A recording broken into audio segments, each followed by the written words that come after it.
90 की famous actress रही शिल्पा शिरोडकर ने लंबे अरसे के बाद पर्दे पर वापसी की। शिल्पा एक नामी एक्ट्रेस रही हैं, लेकिन पिछले कई सालों से वह गायब थी। एक बार फिर उन्हें पॉपुलैरिटी मिली बिग बॉस के सीजन 18 से।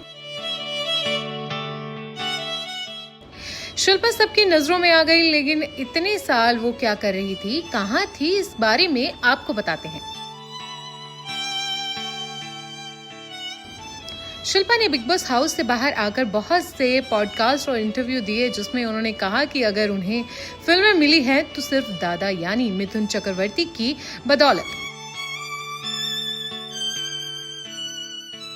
वो ना होते तो शायद बॉलीवुड में उन्हें जो मनहूस का टैग दिया था वो कभी हटता ना। चलिए कुछ किस्से आपको बताते हैं।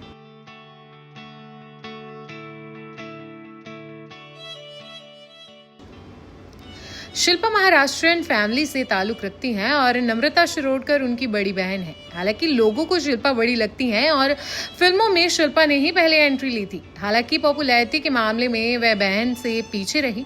वे साउथ के सुपरस्टार महेश बाबू की साली साहिबा भी हैं। शिल्पा की दादी मीनाक्षी शिरोडकर भी मशहूर मराठी एक्ट्रेस थी। शिल्पा ने बॉलीवुड में बहुत रिजेक्शन देखे। मोटापे और बड़े वजन के कारण उन्हें रिजेक्शन मिलते थे। इसी पर एक किस्सा शिल्पा ने इंटरव्यू में बताया था कि कैसे कोरियोग्राफर फराह खान ने उन्हें रिजेक्ट कर दिया था। शिल्पा ने बताया कि 90 में इंडस्ट्री के लोग उन्हें मोटी बुलाते थे। उन्होंने बताया कि फिल्म दिल से का गाना छैया छैया उन्हें ऑफर हुआ था, लेकिन फराह खान ने उन्हें रिजेक्ट कर मलाइका अरोड़ा को साइन कर लिया था। इंडस्ट्री में तो उन्हें मनूस तक का टैग भी दिया गया। दरअसल शिल्पा जिस फिल्म में साइन हो रही थी वो बनने से पहले ही रुक जाती थी। सबसे पहले उन्हें सौतन की बेटी के लिए कास्ट किया गया, लेकिन ये फिल्म कभी बनी ही नहीं। उसके बाद बोनी कपूर अपने छोटे भाई संजय को लॉन्च करने के लिए एक फिल्म जंगल बनाने जा रहे थे। उस फिल्म के लिए भी शिल्पा का नाम आया, लेकिन ये फिल्म भी नहीं बन पाई। इसके बाद तो उन्हें मनहूस का टैग मिल गया। इस पर शिल्पा ने कहा था कि इंडस्ट्री ने मुझे मनहूस बता दिया था, लेकिन मिथुन दादा ने मुझे भ्रष्टाचार में रोल दिलवाया और इंडस्ट्री में मेरे खूबसूरत सफर की शुरुआत हुई। मिथुन के कहने पर ही शिल्पा को भ्रष्टाचार में कास्ट किया गया था। आगे दोनों ने एक साथ 9 फिल्मों में काम किया।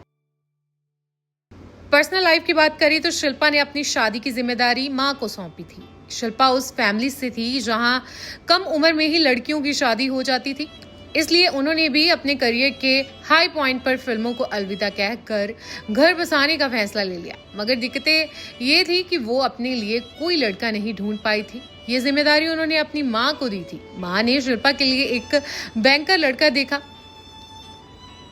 अपरेश रंजित तब नीदरलैंड्स में पढ़ाई कर रहे थे। शादी के बाद शिल्पा अपरेश के साथ नीदरलैंड शिफ्ट हो गई।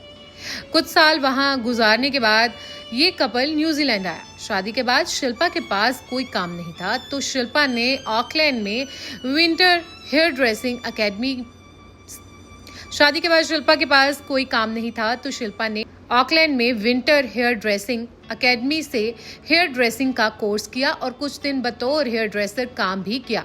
लेकिन बाद में वह डन एंड ब्रेडस्ट्रीट नाम की एक कॉर्पोरेट कंपनी के साथ क्रेडिट कंट्रोलर के तौर पर जुड़ गई। 2003 में जब वो प्रेग्नेंट हुई तब उन्होंने नौकरी छोड़ी और उनकी पूरी फैमिली लंदन शिफ्ट हो गई। शिल्पा की एक बेटी है जिसका नाम अनुष्का है। पेरेंट्स के निधन के बाद वह बहन नम्रता के लिए परिवार के साथ इंडिया वापस आ गई। मुंबई आते ही उन्हें दोबारा काम का ऑफर मिलना शुरू हुआ। तब साल 2013 में शिल्पा ने जी टीवी पर आने वाले शो एक मुट्ठी आसमान से कमबैक किया। 2016 से 2018 के बीच शिल्पा ने स्टार प्लस और कलर्स पर आने वाले शो सिलसिला प्यार का और सवित्री देवी में भी नजर आई। हालांकि शो इतने सक्सेसफुल नहीं हुए जितनी शिल्पा को उम्मीद थी।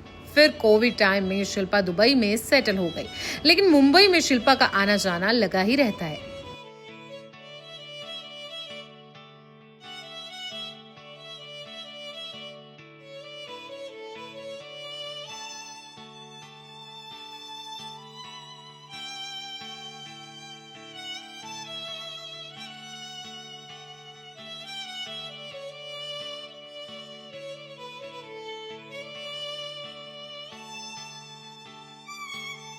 ऐसे ही और वीडियोस के लिए आप नारी के पेज को YouTube पर सब्सक्राइब, फेसबुक पर लाइक और इंस्टा पर फॉलो करना ना भूलें।